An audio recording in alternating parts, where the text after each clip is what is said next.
Las señoras irán vestidas con trajes de caballero y los caballeros llevarán trajes de señora, lo que tengan, vestidos con falda y todo, caftanes o batas de casa.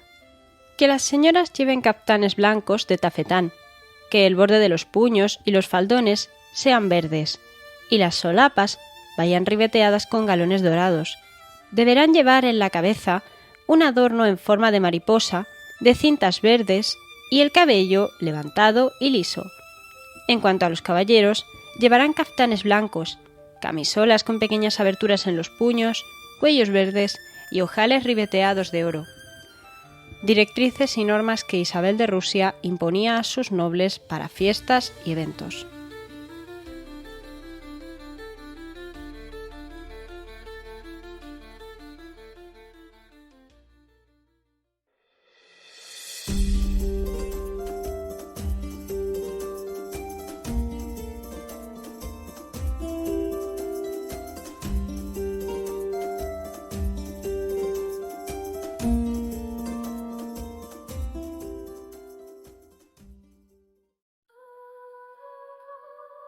Milenko Adamik se retiró el sombrero e hizo una reverencia.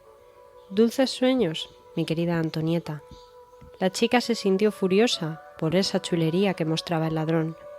«¿Cómo dices?» Él señaló el lugar donde estaba su pistola, tirada dentro de un charco de agua. Aprovechó el momento de despiste para correr a situarse detrás de la dama y agarrarla con fuerza, inmovilizando sus brazos.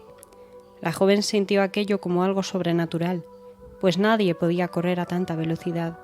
Podría decirse que era cosa de magia.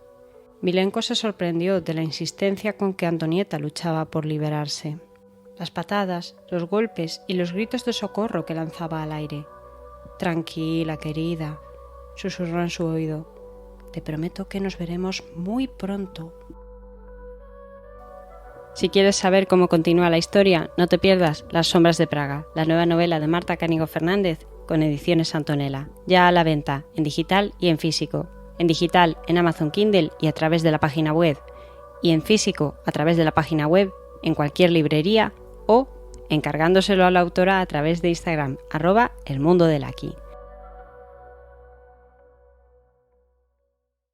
Isabel Petrovna, también conocida como la futura Isabel I de Rusia, nació en diciembre de 1709 en Kolomenskoye, una antigua fortaleza y una de las primeras residencias de los zares y grandes duques de Rusia. La niña era hija del entonces gran zar Pedro I el Grande y de su amante Marta Stravonska, una campesina de origen incierto que también se cuenta fue esclava antes de caer en los brazos de Pedro.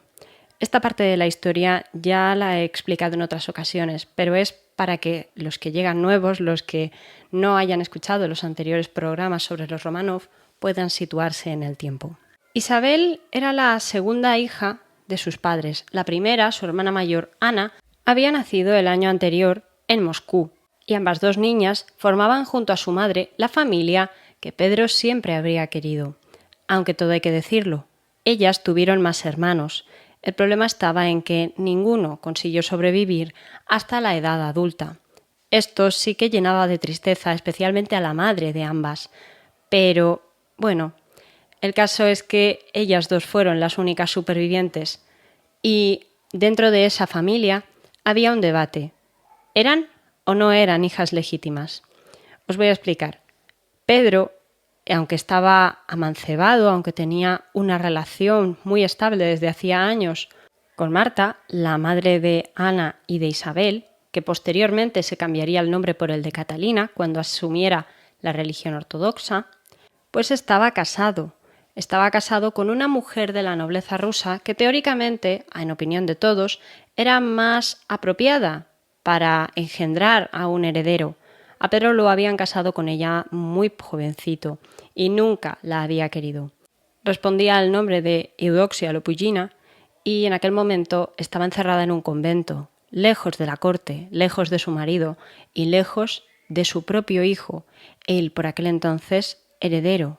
Un heredero que siempre odió a la amante de su padre y a sus dos medio hermanas. Él y sus partidarios las consideraban, pues eso, unas simples bastardas. Pero es que había un detalle que no se tenía en cuenta en estos casos. Y se trata de que se cuenta, se decía, se rumoreaba, y es bastante probable que ocurriese, que Pedro se había casado con Marta, pasando a llamarse Catalina, en la Catedral de Santa Trinidad de San Petersburgo, que en aquel momento, bueno, si buscáis en Google veréis un edificio espléndido, pero en aquel momento, como se estaba construyendo desde cero la ciudad de San Petersburgo, si queréis más detalles sobre su construcción, os recomiendo ir a ver el programa que hice sobre Pedro, pues no tenía el mismo aspecto majestuoso que tiene hoy, sino que tendría uno mucho más humilde, pero eso sí, ya apropiado para la realeza. Pues se rumoreaba, ya entonces, que Pedro se había casado en esta catedral con su amante un año antes de tener a su primera hija superviviente, Ana, y por supuesto 2 años antes de tener a Isabel. Siendo así, si tenemos esto en cuenta, lo más probable es que, a ojos de Dios, Ana e Isabel fueran hijas legítimas del zar y de su esposa. Entonces, no debería haber habido ningún tipo de debate al respecto, porque la primera mujer de Pedro estaba, aunque por la fuerza, retenida como monja en un convento. Y eso ya anulaba el matrimonio de alguna manera. Y si no lo anulaba, pues Pedro se ocupaba de ello, no pasa nada. Aún así, Isabel creció como una princesa, creció como una zarevna, teniendo a su alrededor todos los lujos posibles de la época, en una corte floreciente y de corte europeo, como era la de su padre. Pedro, ya lo comenté en su día, quería que toda Rusia asimilara la cultura europea, especialmente de la zona de lo que hoy sería Holanda, Países Bajos, Alemania y en parte también Francia e Inglaterra. Esto significaba vestidos con faldas amplias para las mujeres, cinturas ceñidas y marcadas por los justillos, y para los hombres los típicos trajes que se llevaban en aquel momento al estilo occidental, llenos de telas finas y elegantes, coleta, sombrero y, por supuesto, nada de barba. Es famosa esa prohibición de Pedro de que todos se cortaran la barba. Pero ojo, que no nos equivoquemos. Parece ser que Isabel, ya desde muy pequeña, iba a manifestar una inclinación marcada a proteger las políticas de su padre, pero más en especial a interesarse por todo lo relacionado con la moda. Esto va a hacer que Isabel quiera estar enterada de todo lo que ocurre en Europa.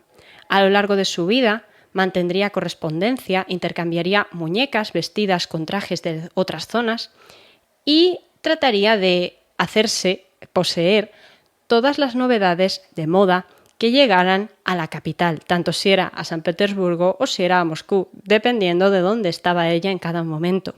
En este momento de la vida podemos imaginarnos a una niña emocionada por ver el paseo de colores, los bailes, los pasteles, porque la gastronomía también se alteró en cierta manera y Pedro quiso promover que la dieta fuera también al estilo europeo, que se comieran patatas con mantequilla, que se comieran los panes de Europa occidental, trajo chefs, trajo cocineros y en general también trajo arquitectos. Y las pelucas, por supuesto. Nos podemos imaginar todo un entorno muy rococó, porque es la vida que le toca vivir a Isabel a principios del siglo XVIII, el periodo más rococó que podía haber. Un entorno donde poco a poco la lengua francesa iba a ser considerada mucho más refinada que la lengua rusa, aunque todavía, por supuesto, el ruso tenía un fuerte componente de prestigio. No olvidemos que después de todo, eran rusos, era la corte rusa, y el pueblo ruso siempre había tenido mucho apego a su cultura, a su lengua, y durante el reinado de Pedro I, aunque de forma más o menos tranquila, porque nadie quería perturbar al gran zar al que todos respetaban, sí que había una oposición, especialmente en el entorno del hijo mayor de Pedro, el medio hermano de Isabel, que rechazaban todas esas novedades y se aferraban cada vez más a su lengua y a sus costumbres originales. No estoy diciendo que se pretendiera en ningún momento cambiar el idioma del país, pero esto ya es como curiosidad. Tal vez algunos de vosotros conozcáis o hayáis leído la obra de Guerra y Paz de León Tolstói, ambientada en las guerras napoleónicas, principios del siglo XVIII, esto es, un siglo después del momento en el que nos encontramos. Pues en esa época se nos dice abiertamente que la aristocracia rusa aprende a hablar francés, que lo habla con fluidez y que suele ser, junto con el ruso, el idioma más hablado de la corte. Pues bien, esto que parecería una curiosidad literaria que nos ayuda a ponernos en una época de principios del siglo XIX, es una tendencia que ya se venía manifestando desde hacía tiempo. Tengamos en cuenta que la que sería sucesora de Isabel, Catalina la Grande, acostumbraba a leer a los autores rusos de la Ilustración. Y ya en época de Isabel y en época de su padre, pero especialmente con Isabel, la moda francesa cobraría un importante impulso. Pero ahora, si a Catalina la Grande la relacionamos con los autores políticos e intelectuales de la Francia de la Ilustración, a Isabel tenemos que relacionarla, especialmente en la primera parte de su vida, con una moda más al estilo Luis XIV o, pues más propio de su edad adulta, Luis XV, con los lunares, con las pelucas, con los vestidos, un estilo muy parecido al que habría usado María Antonieta unas décadas más tarde. Sí, María Antonieta, la reina decapitada de Francia. Pero por supuesto, esto es en cuanto a la infancia de Isabel, a quien se la suele describir como inteligente, pero no especialmente interesada en los temas intelectuales, apasionada, atrevida, rompedora, innovadora. Parece ser que su padre veía en ella a una suerte de réplica de sí mismo, pero en mujer, una niña que se reflejaba con él. Además, compartían rasgos físicos, los ojos claros, la estatura imponente, el magnetismo que lanzaban a todas partes cuando hablaban y cuando se presentaban, y también, con el tiempo, la capacidad de aguantar intensas horas de fiesta. Muchos elementos es lo que los relacionaban y, por supuesto, Isabel siempre fue una gran partidaria de mantener el legado de su padre. Ahora, sorprendentemente, la educación de Isabel, aunque trató de acercarse un poco a los ideales de su padre, tampoco fue tan esmerada como podría haberlo sido. Y pronto, más pronto que tarde, sus padres comenzaron a buscarle un matrimonio. Tengamos en cuenta que toda esta historia de si era una hija bastarda o no podía poner en riesgo las posibilidades de Isabel y de su hermana Ana de encontrar un partido apropiado dentro de la realeza europea. Los rusos, con Pedro, acababan de entrar en el plano político europeo a lo grande y ahora necesitaban afianzar su posición buscando un matrimonio apropiado para sus hijas, algo que los relacione, familiarmente hablando, con otras casas reales. Pero antes de eso, Pedro tuvo que casarse oficialmente, por supuesto, con la madre de las niñas, con Marta, que ya se hacía llamar Catalina, desde su conversión a la religión ortodoxa. Se casaron en 1712, cuando las niñas eran muy pequeñas, pero, no contento con ello, Pedro organizó una ceremonia en el año 1721 para coronar él mismo a su esposa como la zarina consorte de todas las Rusias. Y esto, ahora sí, no solo era una demostración de amor hacia su esposa, sino que para sus dos pequeñas hijas, para esas niñas que estaban creciendo y que ya comenzaban a estar en edad casadera, les entregaba toda la reputación, todo el prestigio y todos los derechos que los esposos podrían buscar de cara a la sucesión. Aparentemente, porque bueno, digamos que durante la primera parte seguía habiendo un príncipe heredero. Pero ojo, aunque Ana e Isabel seguían siendo grandes duquesas de todas las Rusias. El primer intento de buscarle un matrimonio fue en la corte francesa. Mirad, recordad lo que os he dicho de la influencia francesa que se iría manifestando poco a poco. Pues Pedro intentó casarla con el entonces jovencito y gobernando con una regencia del duque de Orleans, Luis XV de Francia. Pero los Borbones lo rechazaron. Los rusos les generaban cierta desconfianza hasta cierto punto y tenían otra candidata más apetecible para Luis XV. Pero, no contentos con ello, buscaron casarla con un miembro de la aristocracia alemana. La aristocracia alemana que por una parte Pedro admiraba, pero por otra parte también podía llegar a concebir como rivales o como potenciales aliados. Todo dependía de lo que ocurriese. Tengamos en cuenta que cuando Isabel es una niña, su padre suele realizar guerras contra la casa real de los suecos. Y pues oye, buscar apoyos nunca está de más. Así concertó el matrimonio de su hija con el príncipe Carlos Augusto de Holstein-Gottorp, uno de tantos territorios alemanes, estados alemanes que formaban parte, como siempre decimos aquí, del Sacro Imperio Romano Germánico. Pero, el muchacho desgraciadamente falleció antes de que se pudiera producir el matrimonio, dejando al padre cabreado y a Isabel afligida. Pero bueno, fueron pasando los años. El caso es que Pedro murió sin llegar a casar a Isabel, pero sin embargo sí que consiguió casar a Ana, a Anushka, su hija mayor, con un pariente cercano del difunto Carlos Augusto de Holstein-Gottorp. Hablamos, por supuesto, el nombre es muy parecido, ya os aviso, de Carlos Federico de Holstein-Gottorp. Parece ser que estos príncipes alemanes no estaban acostumbrados al frío ruso y pues bueno, mientras que Carlos Augusto falleció, Carlos Federico sobrevivió. Un matrimonio feliz que vendría acompañado, sin embargo, de muchas desgracias para la familia de Pedro, ya que recordemos que Pedro tenía un hijo mayor, un heredero nombrado de forma legítima, Alexei Petrovich, que paradójicamente odiaba también las reformas pro-occidentales de su padre y era partidario, junto con su camarilla de nobles, del regreso a la vieja Rusia. Os voy a decir de forma resumida que, acusado de traición a su padre, a su patria y al título que le tocaría ostentar, Pedro terminó ejecutando a su propio hijo, ordenando su ejecución. Cuentan que eso le sumió en una depresión. Pero, paradójicamente, a Pedro, cuando esto sucedió, no le quedaban muchos años de vida. Pedro falleció en el año 1725, después de haber tenido una vida más que fructífera. Y a su muerte, pues ya se sabe lo que ocurrió, ¿no? El interregno, sobre el que os hice un programa. A él le sucedieron su esposa Catalina I, su nieto, el hijo de Alexei, su hijo traidor, el futuro Pedro II, y este murió sin descendencia.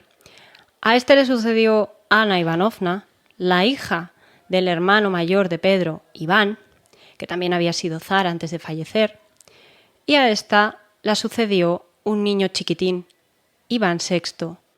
Isabel, en comparación, sí, era una mujer frívola, vista por algunos, una mujer muy hedonista, muy caprichosa y también vanidosa. Le gustaba mirarse en el espejo y ver lo hermosa que era. Aceptaba a los aduladores, tenía amantes por doquier y además se la conocía en Rusia como la Venus rusa, un apodo que le venía perfecto para su personalidad. Nadie que la viera por primera vez se libraba de quedar sorprendido por su hermosura y su majestuoso porte. Era una mujer de gran talla, aunque robusta. Ese rasgo, sin embargo, no la desfiguraba y su cabeza también era muy hermosa. Bailaba a la perfección y tenía una gracia especial en todo lo que hacía. Una solo podía apartar la mirada de ella a disgusto, pues ningún objeto podía reemplazarla. Palabras que Catalina la Grande dedica a la zarina Isabel.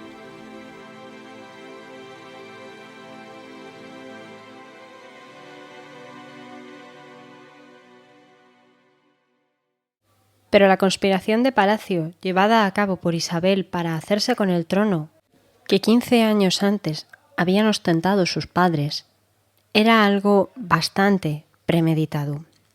Tengamos en cuenta que de 1730 a 1740 había ocupado el trono Ana Ivanovna, una mujer que odiaba a Isabel porque la consideraba la hija bastarda de Pedro, y ella, en cambio, era una hija legítima de un zar que había respetado todas las tradiciones rusas, el zar Iván V. Por eso, cuando le tocó elegir a su sucesor, eligió a un sobrino suyo, de su rama de la familia Romanov, llamado Iván VI, hijo de un príncipe de Brunswick, alemán, y de su sobrina, la hija de una de sus hermanas, Ana Leopoldovna. Estos tres se trasladaron a Moscú para ejercer como regentes del niño, mientras que cumplía la mayoría de edad, y se enemistaron con toda Rusia, pero sobre todo con la princesa, la gran duquesa Isabel. Ella llevaba una vida cómoda, pero estaba rodeada de gente muy poderosa, gente muy inteligente. Algunos, incluso, su propio médico, el doctor Leskov, pero también Isabel tenía a una serie de cortesanos que la rodeaban. Uno de los más ambiciosos era Mikhail Vorontsov, miembro de una dinastía noble rusa que llevaba ya bastantes siglos en el plano político. Todos estos querían el poder de la zarina Isabel, que llegaría a ser una gobernante más capaz que esa extranjera de Anna Leopoldovna y su hijo, un niño que además los estaba llevando a la ruina, porque sus padres eran débiles, porque no sabían gobernar, y eso fue aprovechado por el rey de Prusia, Federico II, para cumplir su ambición de conquistar Silesia, una región que pertenecía en aquel momento a las tierras austriacas del Archiducado de Austria de la familia Habsburgo, que en aquel momento pues estaba comenzando a ser dirigida por una mujer, María Teresa de Austria. Como Austria era una tradicional aliada de Rusia, Federico pensó que no pasaría nada. Era el momento perfecto para atacar. Los rusos tenían a un zar niño que tenía como regentes a dos padres bastante inútiles, entonces no habría problema. En aquel momento Prusia contaba con la complicidad de Francia y nadie acudiría a ayudar a los austriacos. Pero los cortesanos de Isabel y la propia Isabel, que conocía la importancia de la antigua alianza con Austria, no querían que esto sucediese, pues sabían de las peligrosas ambiciones de los prusianos alemanes.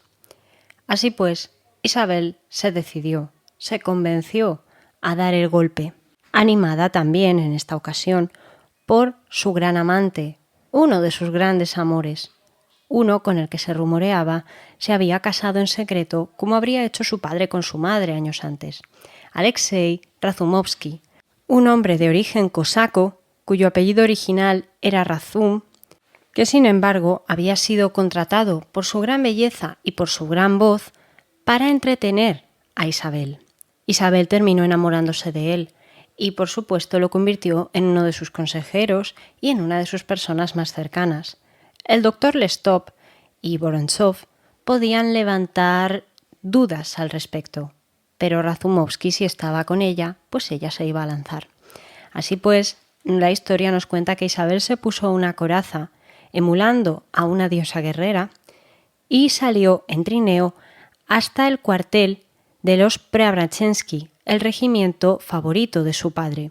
Se presentó ante ellos y les dijo: ¿recordáis de quién soy hija?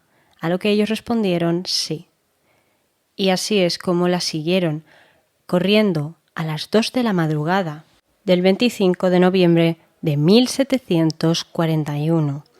Corrieron a través de la ventisca hasta el Palacio de Invierno, donde Isabel convenció a la guardia que cuidaba del palacio para que se unieran a ella. El resultado final ya lo conocéis. Ana, su esposo, y el zar niño fueron detenidos. En un principio Isabel les perdonó y les permitió regresar a Riga, una ciudad en el occidente ruso que a día de hoy es la capital de Letonia, pero nada más lejos de la realidad.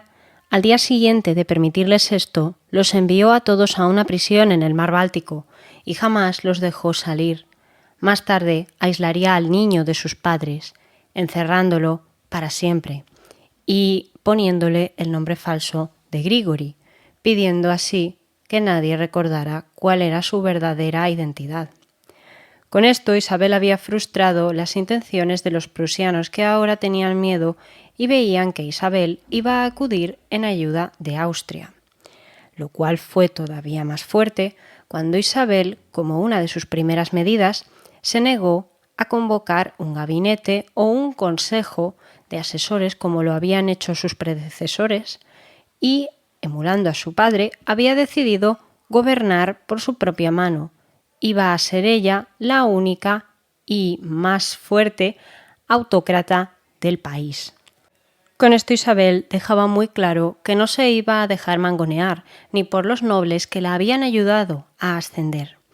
Además, en cierta manera para hacer de contrapeso con los intereses del Lestop y de Vorontsov, permitió a uno de los antiguos servidores de su padre, el hijo de uno de los antiguos servidores de su padre, Alexei Bestúzhev-Runin, que ascendiera al cargo de vicecanciller. Más tarde conseguiría el de canciller, pero le llevó a este al poder porque era partidario de Austria y un gran enemigo de los otros favoritos de Isabel. Sin embargo, mantuvo a Razumovsky a su lado, y se dice que fue en este año de 1742, unos meses después de que Isabel ascendiera al trono, cuando finalmente se casó con él. Llevaban 13 años juntos y seguirían todavía unos cuantos años más, pero para Isabel, como una ferviente cristiana ortodoxa, era importante tener al menos la bendición del Altísimo para la relación que ella consideraba como la más importante de su vida, que no había sido ni sería la última.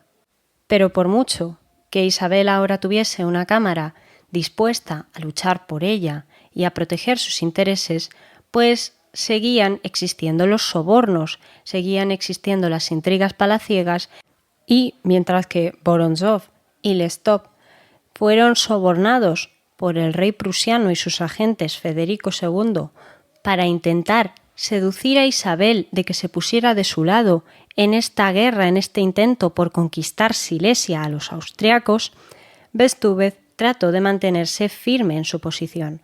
Pero ahora teníamos a Isabel con dos tareas principales. Primero, organizar su coronación y segundo, buscar un heredero, porque el mayor error a sus ojos que habían tenido sus antecesores en el gobierno y el mayor error de su padre es que no había dejado claro un heredero y ella buscaba uno legítimo que ahora sí fuera de su propia rama de los Romanov. Y os he comentado en la parte anterior de este programa que Isabel tenía una hermana, Anushka, que se había casado con el príncipe Carlos Federico de Holstein-Gottorp.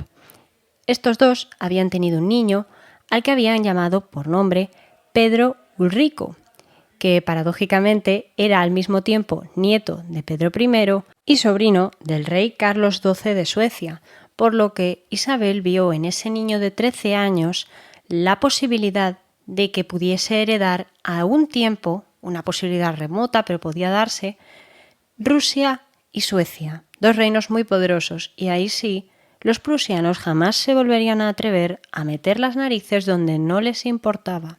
Esta idea gustó a los rusos, porque aunque veían en Isabel a una mujer caprichosa, más pendiente de sus bailes y de la moda que de cuidar de verdad del zarato, pues sí que les parecía que era un movimiento que buscaba dar estabilidad al zarato. Así pues, el muchacho llegó a tiempo para la coronación de Isabel y para que él mismo fuese declarado como el heredero oficial de la zarina.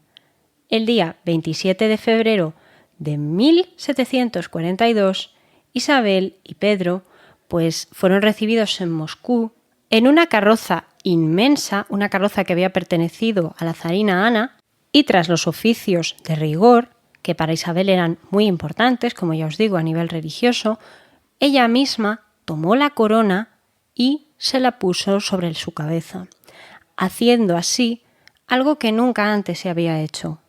Iba a ser a partir de Isabel que los zares rusos se coronarían ellos mismos, olvidándose de cualquier otro intermediario. Ellos eran los legítimos dueños de la corona, y esta tradición de que el rey se pondría a sí mismo la corona se mantendría hasta el último zar de la dinastía en el siglo XX, Nicolás II. Isabel estaba radiante. Ahora sí era la mujer más poderosa del mundo. Tenía un heredero, en una edad apropiada, ya había superado el periodo más peligroso para los niños, aunque tenía que educarlo porque se había criado con los alemanes y no hablaba prácticamente ruso. Y pues nada, tenía toda una corte a sus pies, todo un imperio a sus pies. ¿Y a qué se dedicó Isabel? Ya os lo he dicho antes, a los bailes, a la moda, a sus propios caprichos, a la belleza, pero también en varias ocasiones tuvo que enfrentarse a los prusianos. En cierta ocasión se cuenta que tuvo la excentricidad de exigir a las mujeres de su corte que no llevaran nada que fuese de color rosa, porque ese era su color favorito y ella era la única que podía vestir de ese color. Desgraciadamente, para una de las damas de su corte, Natalia Lopugina, se cometió el error de llevar un adorno rosado en el pelo.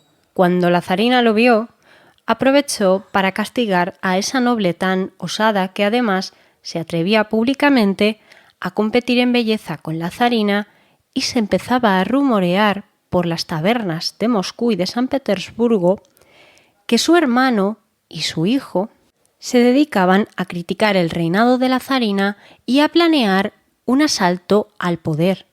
La reacción de Isabel fue detenerlos a todos, condenarlos a muerte, para posteriormente, en uno de sus bailes, conmutar esa pena por unos castigos físicos. Un acto que fue aplaudido en su momento porque decían que era una zarina muy misericordiosa, pero realmente Isabel lo que era es una mujer muy astuta, que había aprendido bien de su padre.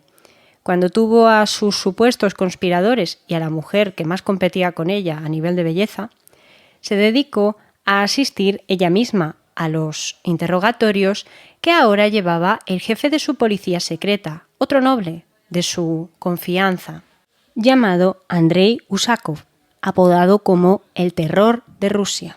Por supuesto, Isabel obtuvo las confesiones que quería, marcó una línea muy grande para avisar a todo el mundo que nadie se atreva a traicionarme.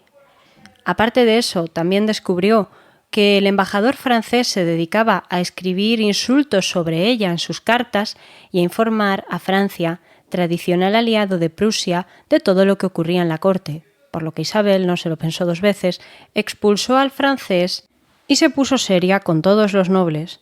No iba a tolerar que nadie se burlara de ella. Vale que le gustaran los bailes, vale que le gustaran los carnavales, de acuerdo que en ocasiones le gustaba vestirse de hombre porque se sentía atractiva y poderosa, pero no era tonta, no iba a ser como las anteriores zarinas. Ella pensaba quedarse en el poder durante mucho tiempo y pensaba preparar a su heredero para ejercer la corona, aunque ello le costara la vida, porque pronto quedó claro que Pedro ni tenía interés en aprender a hablar ruso, ni tenía interés en proteger al zarato. En vez de eso, cada vez que surgían o rumores de que alguien estaba conspirando para que Isabel se pusiera de parte de los prusianos, o que los prusianos amenazaban o insultaban a la zarina de alguna manera, o que se lanzaban en armas contra los austriacos, sus aliados, Pedro se enfadaba con su tía y le decía que los prusianos y el rey Federico eran mucho mejores que toda Rusia y que todos sus aliados.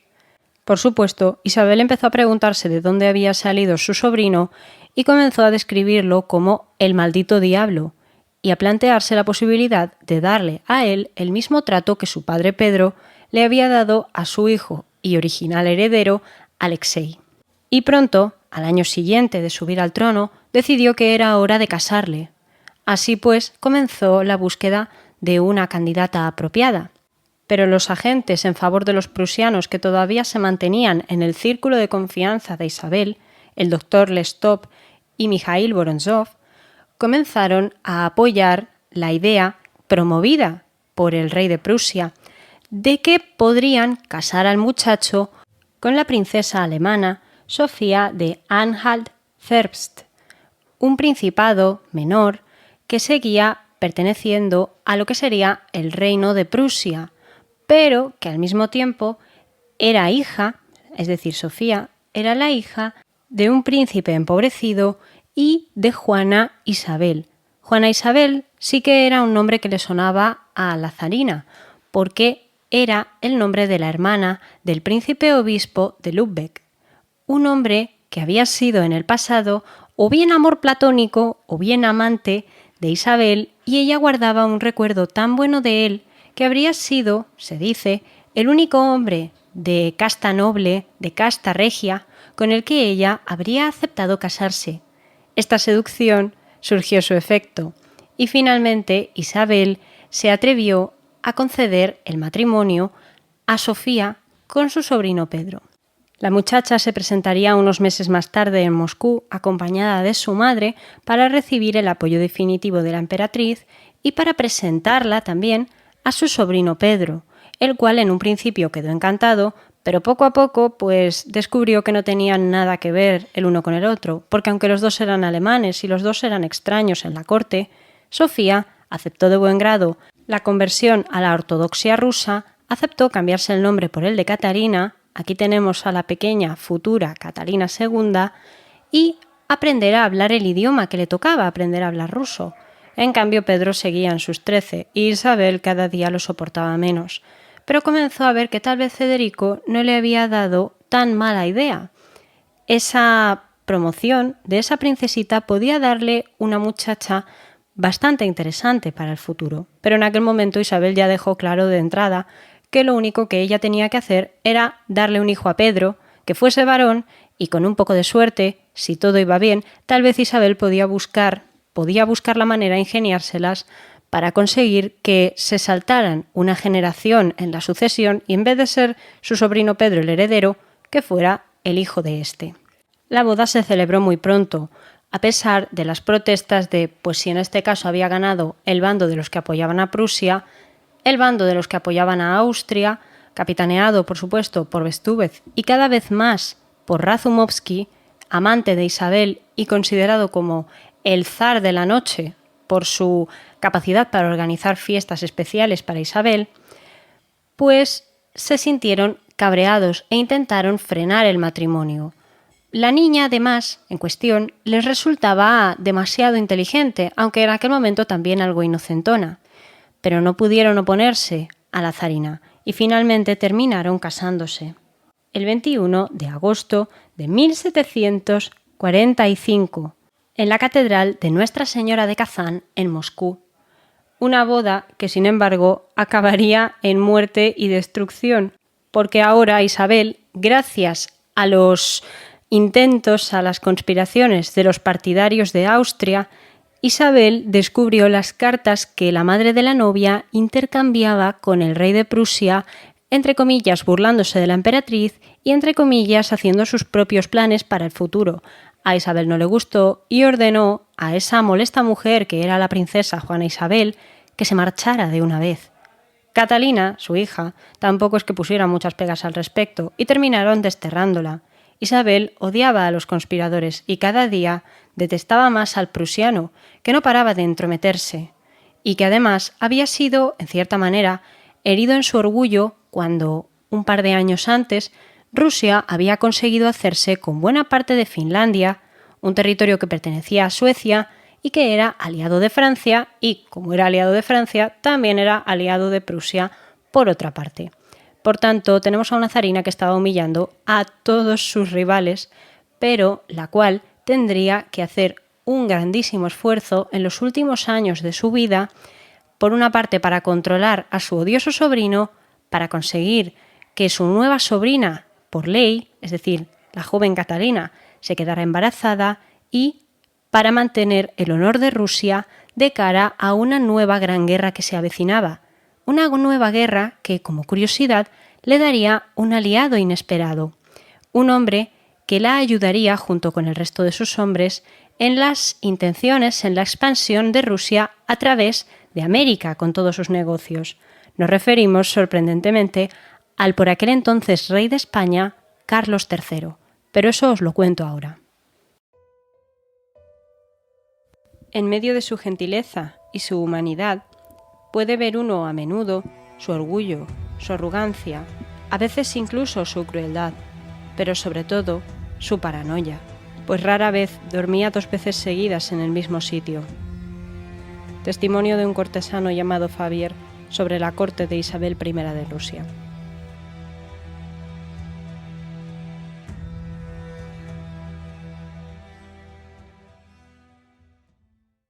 La relación amorosa entre Isabel y Alexei Razumovsky había durado demasiado tiempo, más de lo que estaban acostumbrados a ver en aquella corte. Razumovsky dormía en unos aposentos contiguos a los de Isabel. Incluso ella le había acompañado a Kiev en una peregrinación que habían hecho donde habían visitado el pueblo natal, un pueblo muy humilde, de Alexei, y donde además Isabel se había encariñado de forma sincera del hermano de su amante, un muchacho llamado Kirill, que por lo que describen solía vestir pues como solían hacerlo los cosacos en aquella época. Isabel se empeñó en llevarse al muchacho a la corte y criarlo ella misma, o por lo menos formarlo para convertirlo en lo que consideraba un hombre refinado. Juntos, los dos hermanos llegaron a convertirse en los hombres más ricos del país. Pero ya os digo, Isabel iba creciendo, seguía envejeciendo y, concretamente a partir de los 39 años de edad, comenzó a distanciarse de Razumovsky, al cual ya veía como que se estaba haciendo mayor al igual que ella, y comenzó a interesarse en otros posibles amantes, uno de los cuales, Iván Suvalov, le presentaron en otra de sus peregrinaciones religiosas, esta vez a San Sabás, y le convirtió rápidamente en el sustituto de Razumovsky. Lo trasladó a los aposentos que éste había ocupado junto a los suyos, a su examante le regaló un palacio para que se consolara y le entregó buena parte del gobierno, no toda, pero desde luego fue un muchacho que alcanzó gran influencia. Sin embargo, Isabel había tenido una inteligencia muy concreta con sus amantes, y es que nunca les había dejado ostentar más poder que ella, y siempre les había mantenido atados en corto. Concretamente, Iván se mostró discreto en la medida de que no intentó hacerse con más poder del que la zarina quería entregarle por las buenas. Sin embargo, era un humanista y pronto entabló amistad con la esposa del sobrino de Isabel, la futura Catalina la Grande. Los dos les gustaba leer, los dos tenían interés por las ciencias y, de hecho, a Catalina le agradaba Iván porque éste se empeñó en fundar diversas instituciones educativas, entre otras la Universidad de Moscú y la Academia de Bellas Artes. También fue el fundador del primer periódico en masa de Rusia y era un ávido lector. A Isabel le gustaba lo hermoso que era, lo educado que era y lo prudente a la hora de tomar decisiones. Sin embargo, había un problema y es que parece ser que Iván Suvalov era uno de los candidatos a amante de Isabel, partidario de o bien la neutralidad de Rusia en las disputas de Europa o bien una ligera cercanía hacia los alemanes prusianos. En contraposición teníamos al otro bando Bestrúbez y ahora al examante Razumovsky preparando otro amante para Isabel que en este caso inclinara la balanza hacia Austria y hacia la nueva alianza que se estaba formando o que se planteaba formar contra Prusia. El elegido fue un actor, un joven actor de esos que causaban furor en la ópera y en el teatro ruso en la época, pero que fue descubierta la trama por los oponentes y le hicieron llegar a Isabel, se cuenta, unas informaciones donde se decía que ese joven tan apuesto era homosexual y que además tenía diversas enfermedades de transmisión sexual, lo cual a Isabel la horrorizó bastante y decidió quedarse con Iván de forma definitiva. A veces la diplomacia puede llegar a sorprendernos. Pero en cualquier caso, la vida siguió su curso y la guerra continuó con el suyo. Los últimos años de vida de Isabel estuvieron marcados, como ya os estaba contando, por la Guerra de los 7 años. Además, la Guerra de los 7 años coincide con los últimos 7 años de vida de la zarina. Pero para entender la importancia de esta guerra y por qué atañía a los rusos, hay que situarse un poquito fuera del continente europeo. Vamos a ir hacia América del Norte, donde los británicos y los franceses estaban empezando un conflicto debido a que los ingleses, básicamente, reclamaban, según qué territorios, a los franceses que consideraban que les pertenecían. Les reclamaban ciertas colonias. Y los franceses, por supuesto, no lo aceptaban. Para que nos ubiquemos un poco, nos encontraríamos ante una disputa por los derechos sobre Terranova y el retroceso, en aquel momento, que estaba produciéndose en Francia en la zona de las Islas del Cabo. Por supuesto, todo eran sucesos que molestaban abiertamente a la monarquía francesa, ese intento de los ingleses por acercarse demasiado a sus tierras. Eso era en cuanto al frente americano, pero luego en el frente europeo teníamos a los prusianos que ahora se habían encaprichado de un nuevo territorio aparte de Silesia y se trataba de la Sajonia. un principado también alemán que quedaba bajo la soberanía o más bien bajo la influencia de los Habsburgo, capitaneados, por supuesto, por la archiduquesa María Teresa de Austria, esposa de Francisco de Lorena, emperador del Sacro Imperio Romano Germánico, cada vez más decadente, y madre, entre otros muchos, de la futura reina María Antonieta de Austria.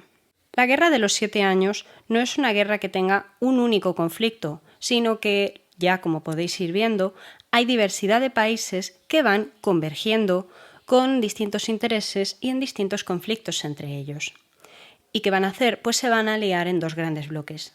En un inicio, unos meses más tarde de que Catalina, por fin, Catalina, la futura Catalina la Grande, diese a luz a un niño, al zarevich Pablo, si queréis conocer las circunstancias de su nacimiento, os recomiendo veros el programa sobre Catalina, pues llegó una embajada de los ingleses que buscaban el apoyo de Isabel para unirse a la causa contra los prusianos. La situación era que Francia era una tradicional aliada de Prusia y los ingleses buscaban hacer un frente común contra ellos.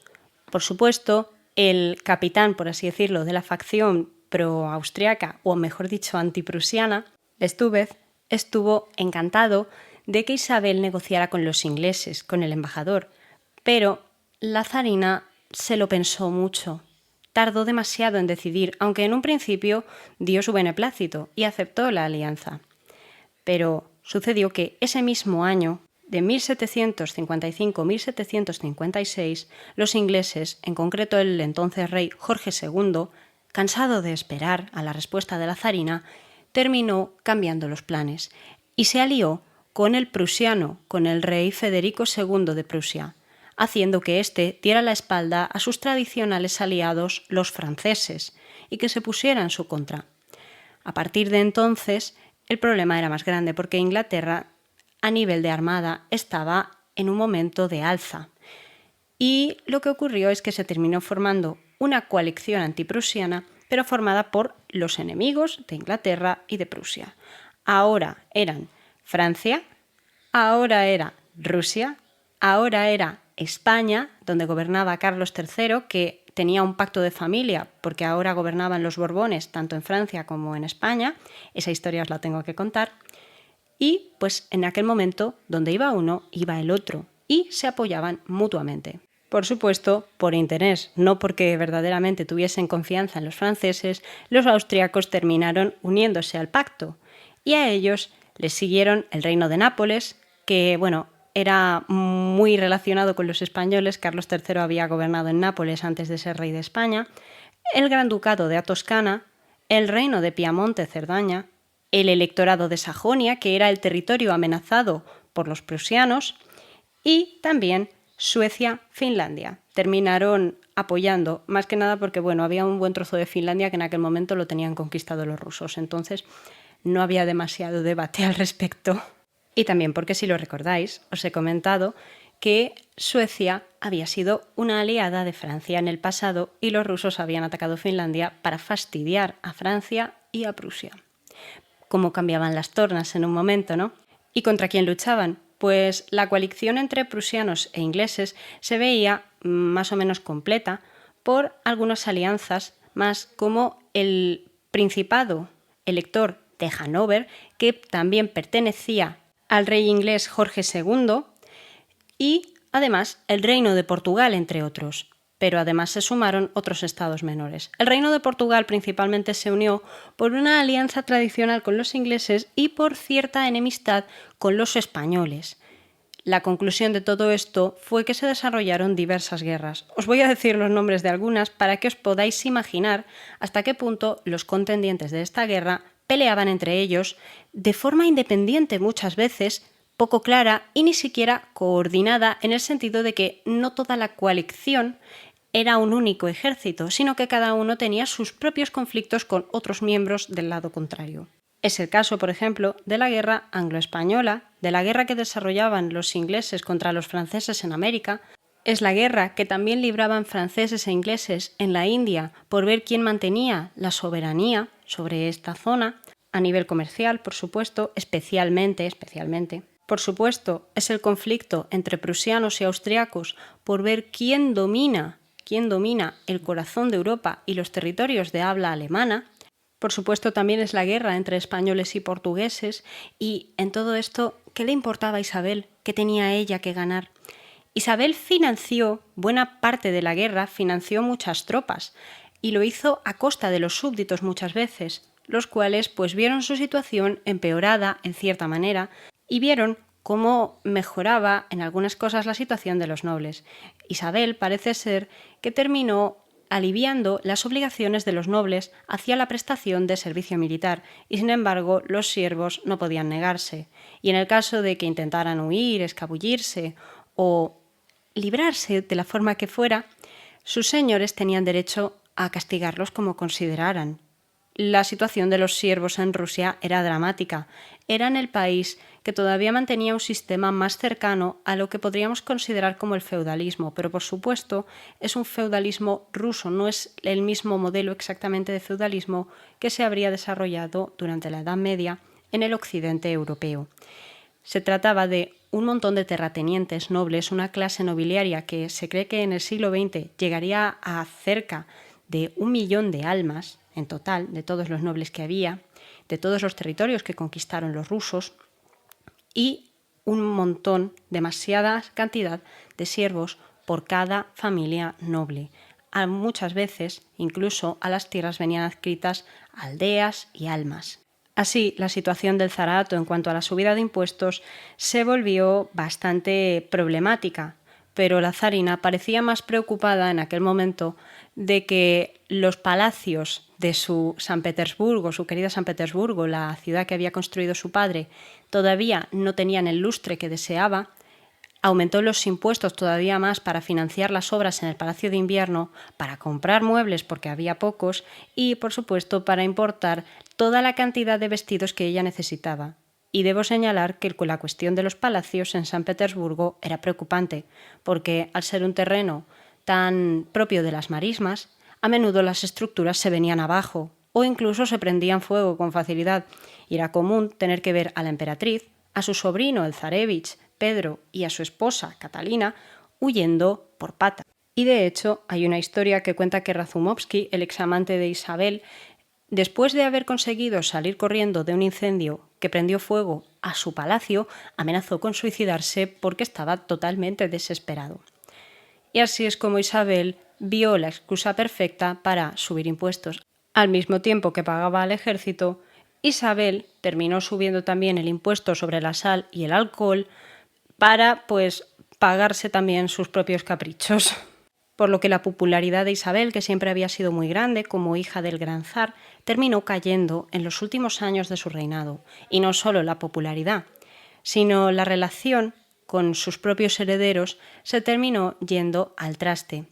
El embajador español, el marqués de Luján, que había en aquella época, que acababa de llegar a Rusia en el año 1761, contaba cómo el zarevich, el futuro Pedro III, se enfadaba con su tía cada vez que llegaban noticias de cómo los rusos estaban venciendo a los prusianos en alguna batalla en la que fuera, y él insistía que no podía ser, que Federico terminaría venciendo, que los rusos perderían, y además parece ser que le dijo a este embajador que España perdería, que España ya no era grande.